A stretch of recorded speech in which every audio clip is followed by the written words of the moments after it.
my problems kind of, or my story here. So I was kind of like, I really like Chris Barnard, you know, your client, his story. I kind of feel like I feel with that. I wasn't really that good athlete, as you could say. Like I put in hard work, and like I came to practice and I liked doing it, but I kind of ran into some muscle imbalances since high school, and just like how to explain it. I just feel like I've tried for so long, and it's just like nothing's working. It's just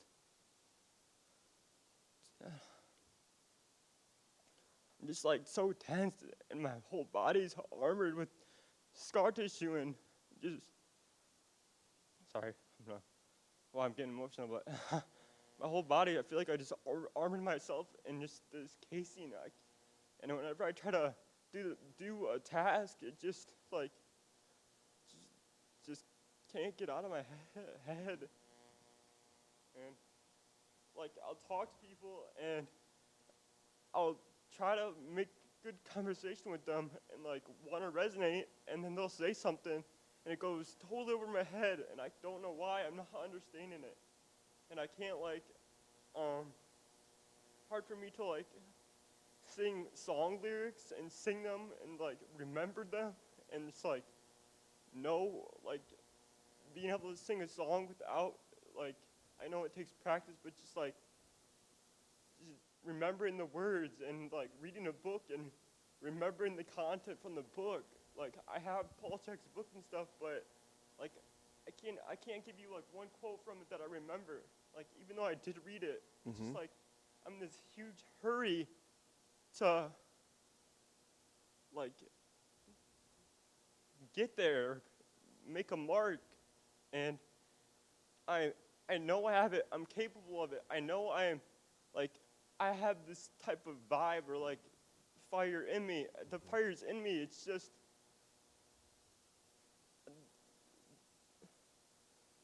the energy is there, but the other side of the development is just like, I don't know.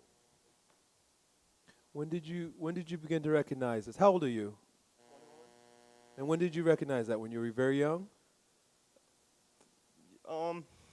Well, I broke my left arm freshman year of high school, so I think it created this instability in my shoulder, and then I worked at UPS for a year and a half, and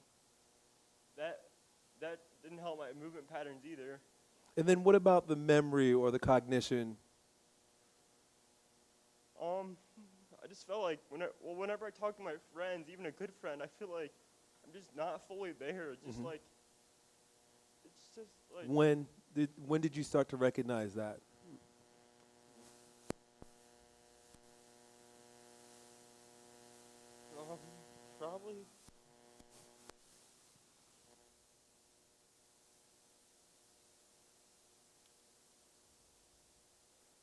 probably after I probably hit rock bottom working at UPS, and then after that I just haven't been able to. So you broke your arm?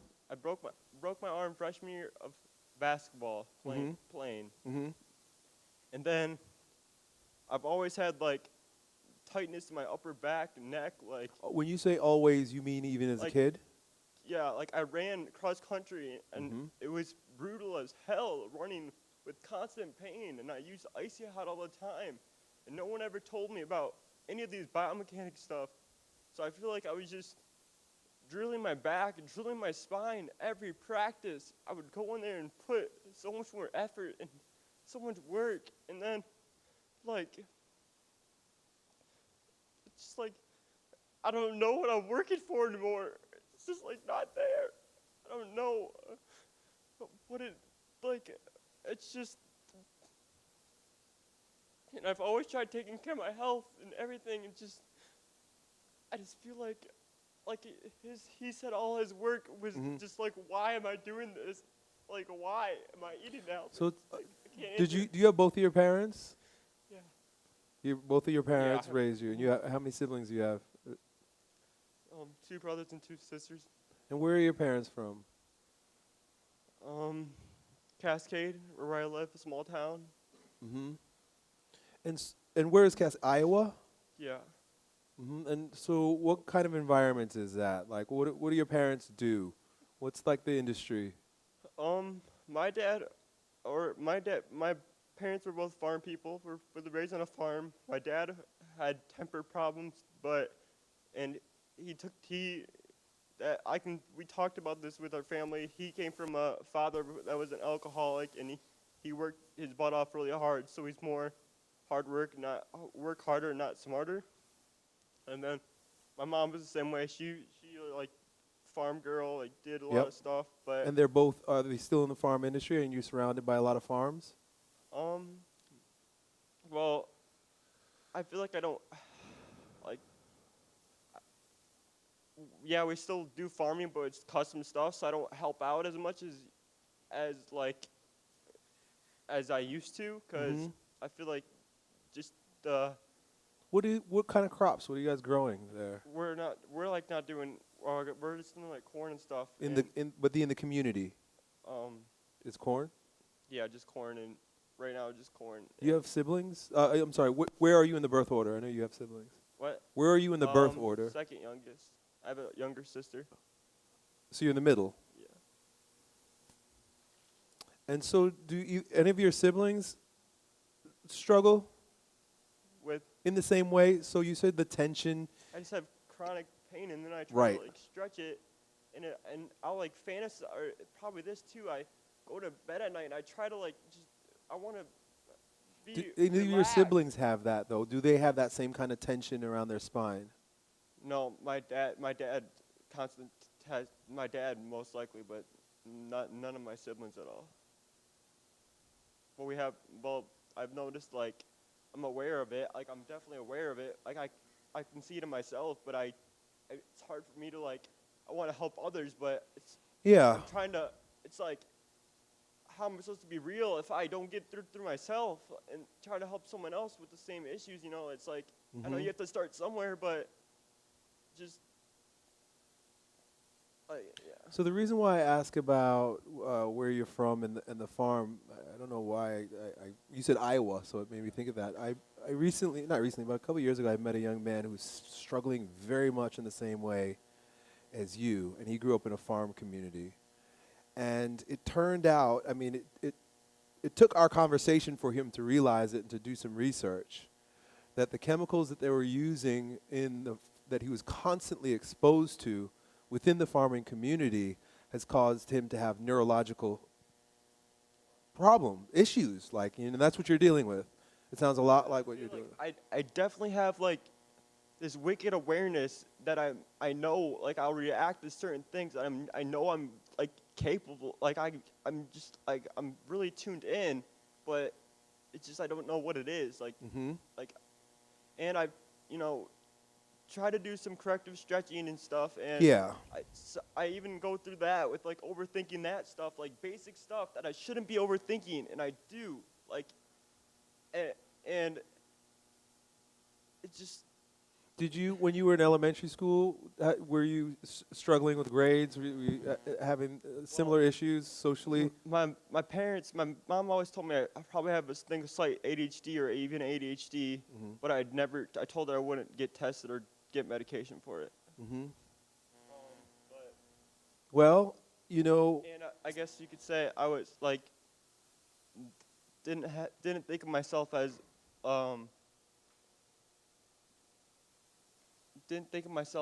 like, I guess, I thought of myself as stupid, or, when I was younger, like, not the smartest kid. But since, like, developing and going through these tough times, it really opens it really opened my awareness and changed my character of who I am. But so you're seeing something that you maybe couldn't see about yourself when you were younger.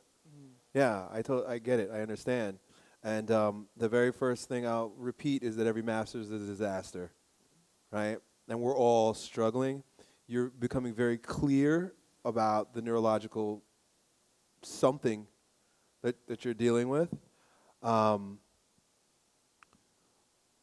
It's good to know It's good to research. It's good to get a diagnosis. And it's not because we want to label ourselves or we need someone to give us a fix. That's really where the trap is when we go and they tell us, well, you have this. And then, well, so I have your solution. And it's usually, something that's tit for that, like a medication or something that maybe is patching up the issue rather than getting to the root of it. And you are clearly into holistic health. You're talking about reading Paul's book, and you're doing your corrective stretches. You're looking, you're seeking, you're trying to figure out. I haven't seen results, and I've just tried. Like I keep going and trying, and like putting those discipline habits in. Like I think you were exposed to something. I don't. Yeah. I think you were exposed to something, maybe when you were very young, or maybe in utero. Your mother could have been exposed to something. You see what I'm saying?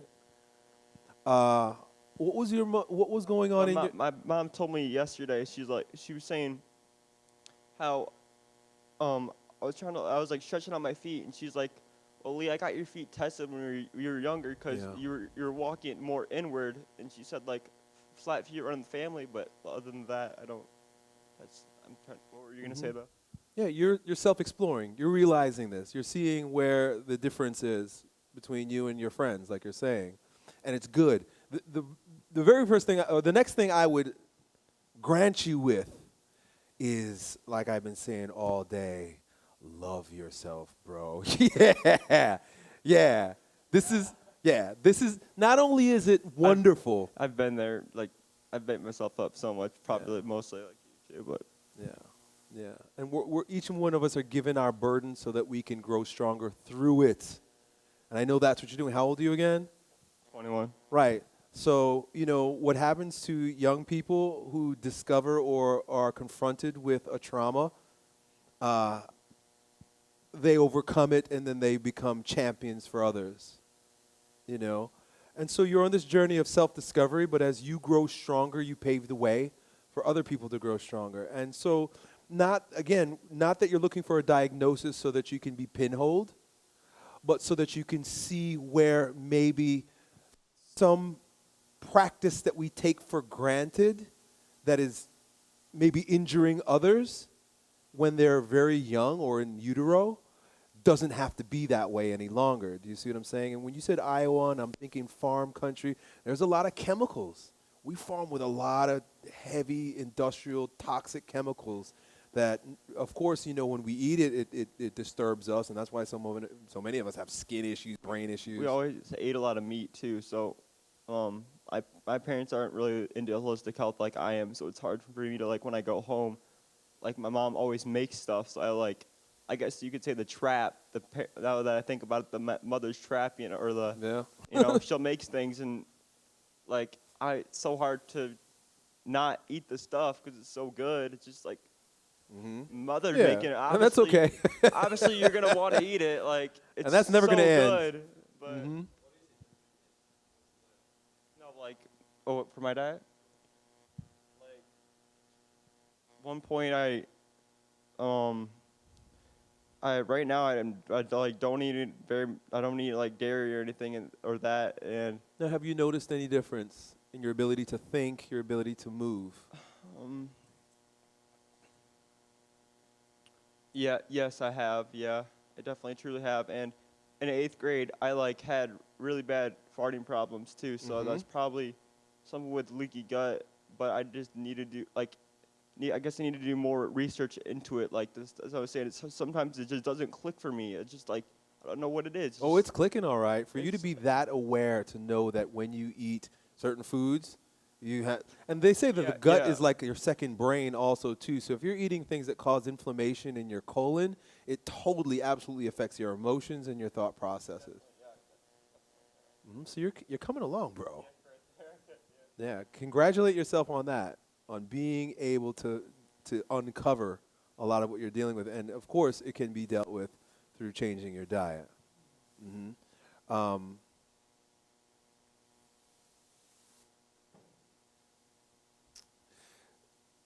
Oftentimes, autism and gut issues go hand in hand. Gut sensitivity goes hand in hand. even the vaccinations. Were you vaccinated? Probably most likely. There are so many children. There's enough research out there. I'm not telling anybody what to do, but it's great that we're waking up to seeing how so many young people, children, have been maimed due to the chemicals that are in the vaccinations that we get at a very young age. Now, there is enough research, and I'm not trying to prove any points. You do your own. It's great that we got Google now, that the preservatives that are used in vaccinations can cause neurological, a lot of what you're describing, with the tension in the spine, particularly the muscles of the core.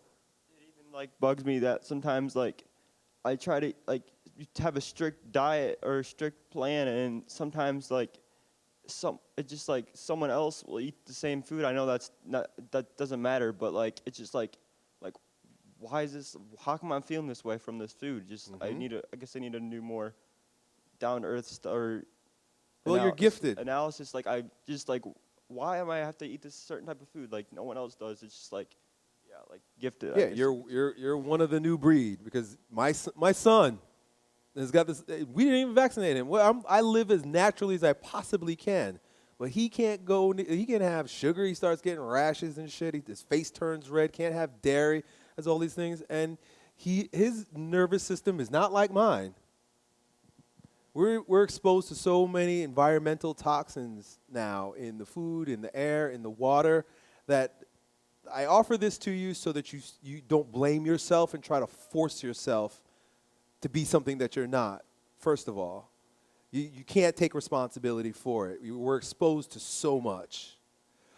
The second thing I want to congratulate you on is your willingness to be a seeker, and you're looking for what you could possibly do. And you're stumbling upon a lot of the right things, which is experiment with your diet. Find out what else you may be exposed to that heightens the sensitivity, the brain sensitivity, where like you're unable to, you're foggy-headed, MSG is one of the foods that does that. A lot of people are susceptible to. Also grains, various grains. I know if I eat too much or certain types of grains, I get real foggy. I get all kind of glossed over. I have all kinds of adverse responses that, when I was a kid, they wanted to put me on medication for. Now as an adult, I realize, I'd be that same crazy kid that can't think and focus if I ate the stuff I was eating when I was 6 years old. And so I like the path that you're on. You're uncovering this. I mean, you're tracking. You're doing it. I'll like write it down. For example, like I journal, but it's just like sometimes I just feel like I'm not even. It's not like I'm not fully like into the moment journaling. It's just like writing stuff down. It's just like I don't know. It just annoys me sometimes that like I know I don't need to do it all the time, but like I don't. Sometimes I don't know. I guess that's not the point of journaling. Journaling, you're supposed to write down your thoughts and let them be. But you're wanting clarity. You're wanting your brain to be a little snappier, a little bit more focused. Yeah, exactly. It's good that Sim jumped in before. He's a biohacker. He knows a lot about the brain and different brain chemicals and supplements and things. I would invite you to have a talk with him, before we part today. But I would simply offer you that you are on the right track. I love to see what you're doing. But beyond that, or actually foundational before that, is to love yourself, is to forgive yourself. It's not even about forgiving yourself. Just realize it's not your fault. You're not doing anything wrong, and that you're on your way. The tension around the spine. I would imagine that whatever it is that you're dealing with, it was very early.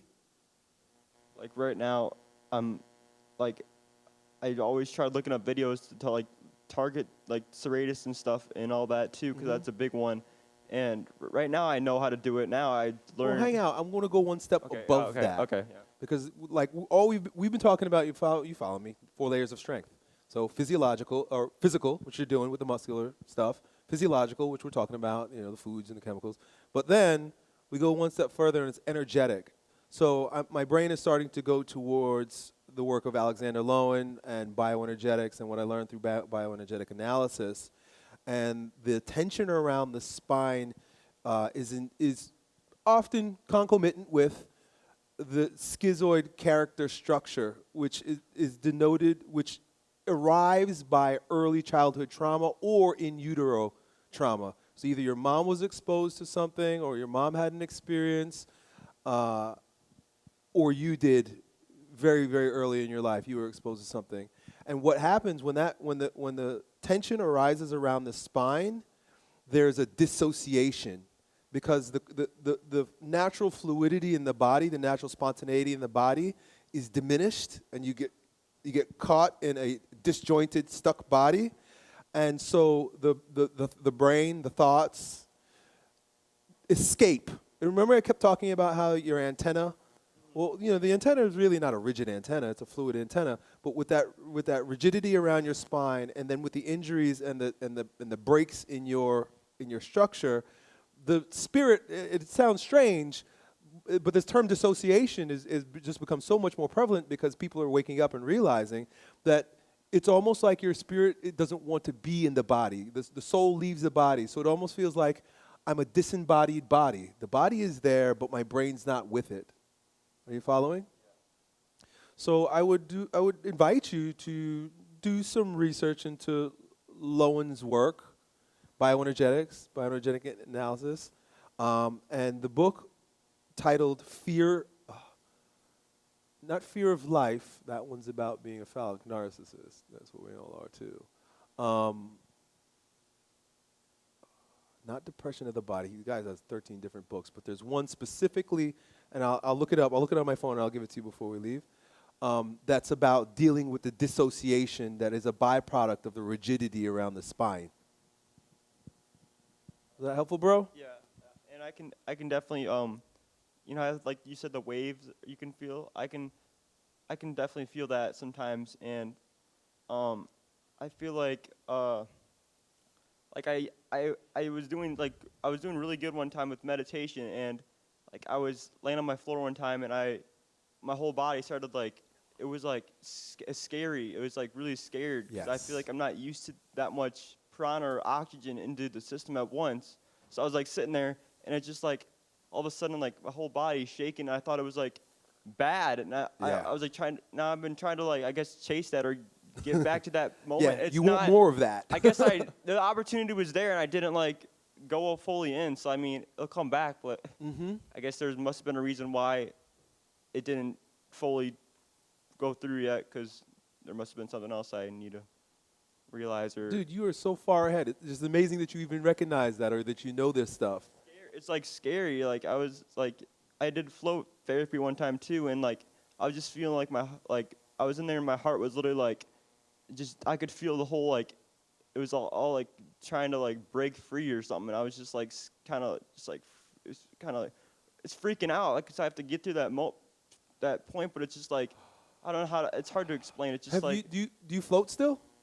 I probably will eventually. I found that floating is almost as powerful as bioenergetics, because I've been floating every week recently, and I get out and the unwinding begins to happen for me also too, because we all have holding patterns in the different parts of our bodies. Yours just happens to be close to the core, right at the spine. And when you're in that deprivation tank, the ego dissolves, the muscular system begins to relax, and you might even start feeling like twitch. You know what I'm talking about? Little vibrations and twitches going on. It's literally that holding in your spine just starts to release, and you become more free, more fluid, more spontaneous. And as an athlete, that's what you really want. You want that fluidity. You want that flow. But right now, you're just very stuck. But there's hope for you.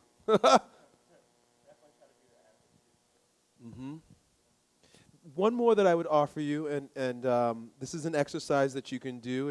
Paul Chek taught it to me, and you can there's a whole realm of this that you could study, called infant development exercises. You know, are you familiar? So the inchworm. Have you ever done the inchworm? I feel like I've had this as a joke. Where you move with your head, and you do this, you pull yourself. Do you know what I'm talking about? Yeah. Good. Oh, that's great that you know about it. I mean, I don't have to demonstrate it.